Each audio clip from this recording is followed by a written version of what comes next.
Dude, Where's My Wallet? Death's Throne. Episode 4.4 in the archives in the underground.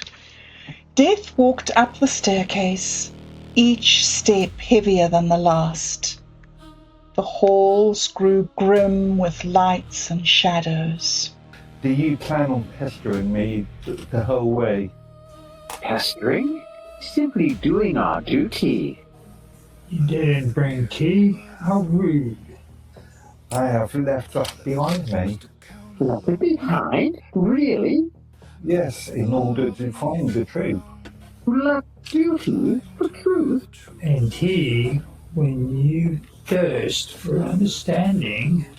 It's not the same. You can't leave duty and order and still find truth. You'll see. You'll see. Thirst affects us all. It's just a matter of what we choose to drink. And if I am one? Then eons of judgment have meant nothing. The entities formed a slim black smoke that covered Death, pulling at the very fabric of his essence. The walls turned to rock.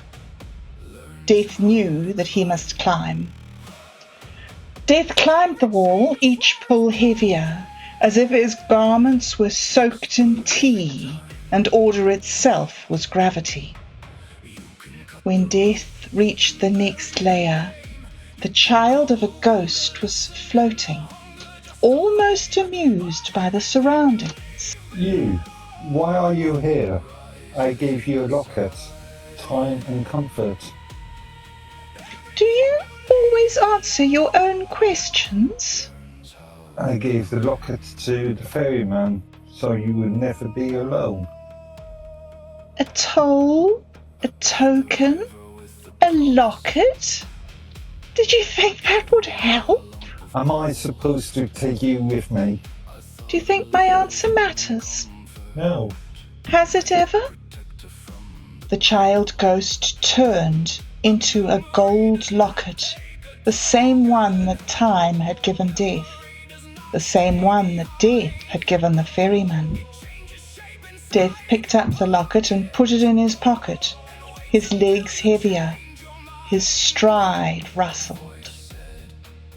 His best dad in the universe apron appeared clean, at least to Death. A rope dropped from the layer above. Death grabbed the rope. His bony fingers made a sound too horrific to compose, best written as bones shattering. At each pull, an eon flickered in his eyes. Most would see this as a still image in a flipbook. Death, who never aged, saw himself grow older. When Death finally reached the top, he ran a fingernail across the rope and watched it fall. Is someone following you? No. Maybe they should have. No, why would they? He's got a point. Hard to follow someone without faith in themselves. Death did not speak, only stared into the entity's eyes. Why cut a rope that was only there for you to climb? So I never had to climb it again. Scared of a little old rope? Or how you had to climb it? It belonged below, with memories. And where do you belong? Did you run out of will? It's not up there, you know. I will see for myself. Pride spun into a hat, sitting on Death's cold skull. Oh, look, it's a perfect fit. And your style. You won't stop me, you know. Did I try to stop you? Yes. Courage hardened into steel and dropped on the floor in the shape of a knife. Death picked up the knife and put it in his cloak, as a cave appeared from what was once a wall. Death entered the cave and walked. It was an eon before something was seen, not a ghost, not a soul, not an entity, something softer. It was a whisper of a man.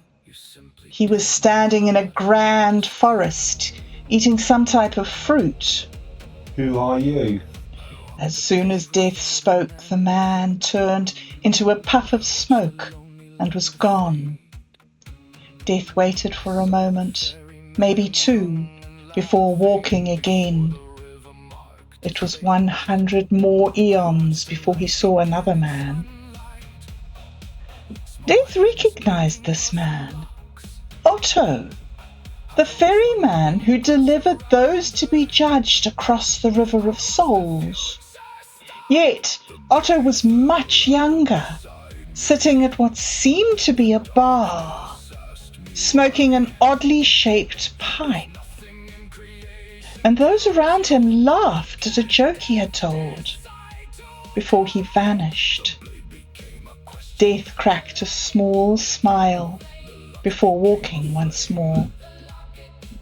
How long he had walked felt like millions of eons. The cave looked as endless as the River of Souls. Is there nothing? Nobody else? Death finally spoke to the void. A small child appeared. She was playing with blocks in front of a TV. The girl wasn't as faded as the memories before her, yet still only a memory. Death walked closer to her and sat on the rug.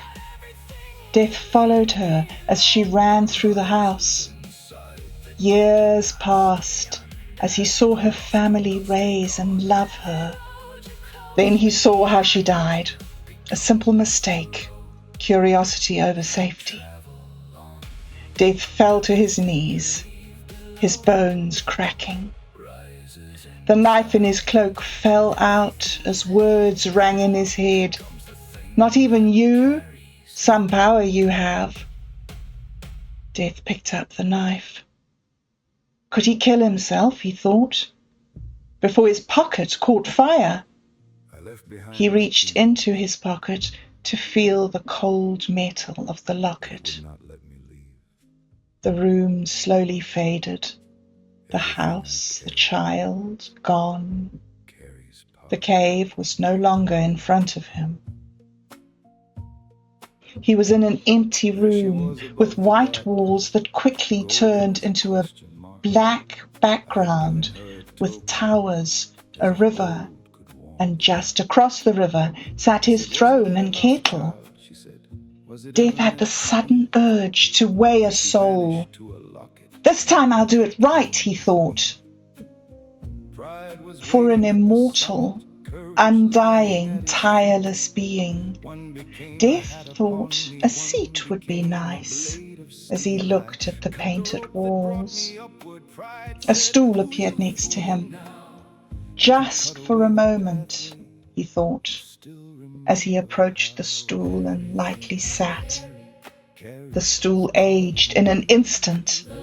Death stood as the stool turned to stone. He took a step and kicked over a kettle, or at least it was one for a moment, before it slid across the floor and turned into a flask. The flask stopped against a wall, the only wall not painted in the room. Death walked over to the flask and picked it up, putting it in his cloak. Then he took out his knife and walked closer to the blank wall, cutting a door into it. He squeezed through the cut wall as his pocket burned. He walked into a thick fog as the soul in his pocket peered by his side. At first the child looked scared before punching the air with hires. I hated this level. Do you really fear nothing? I fear I am meaningless. Doesn't everyone? One can hope not. Does hope help? One can hope so. Is it helping now? No. Am I helping? Yes. Then I must be Hope. Death paused as he looked at the ghost. A name worthy of its action. I hope so. The fog cleared, and for the first time since the beginning of time, Death heard a note. Not song, not melody, just an echo of what was once music. Death stood inside what seemed to be the root of a tree. The wide root led up to the tree's trunk. Death could see a dim light. As he walked up inside the root, birds started chirping. The vibrations crushed against his skull. Every step left a small dust of ash. The sounds were so loud that by the time he reached the top, they echoed through his bones. The echoes almost made a song themselves, oddly sounding like a chant of a myth, before colliding with itself against his skeleton. When he made it out of the roots into the trunk and walked into the mortal world, a man nearby was waiting down the path, humming. If Death could feel pain, this surely must be it. Would you stop the incessant noise? The man stopped humming and turned towards Death. To the man, Death stood in a cloak blacker than darkness itself, face hidden behind a hood, as a thick black fog radiated from his being. The man stood in pure fear. Have you come to kill me? If you keep making that incessant noise, I may. Why do you want to die? Not for humming. Where am I? The man looked as confused as Death. Earth? The man was not trying to be smart. Death did not look human, so the man simply assumed that Death did not know the world's name. Death, however, did not find the answer amusing. As he reached into his cloak and pulled out a flask. What is your name? Barkley. Adam Barkley. And you are? Death had never been asked his name. Did he have one? He was Death. You can call me John. Death's robes softened. The pitch black robes turned to a lighter grey, almost worn. The man stood in awe. Death seemed agitated. What are you? I am sorry about that, Adam. Death opened his flask as it turned into a kettle in his hands. The man's soul flew out of his mortal body as Death examined it. He followed almost every thread, every action, every memory the soul had, except he could not tap into love. It was as if Death was that man in those moments, almost understanding. When Death weighed the soul, a silver mist rose as he heard it shimmer and sparkle with notes of humming as the kettle turned back into a flask in Death's grip. Death observed his surroundings, seeing a mountain. On top of it, walls like a castle. I said that none of this is right. She said, does it help to hope then? I said, not especially. She said, am I helping somehow? I said, yes, you're helping me. Then I must be hope, she answered, like the name had always fit. And somewhere past the fog and silence, one clear note rose out of it. Call me John. When the old name failed, she said, was it ever meant? she vanished to a locket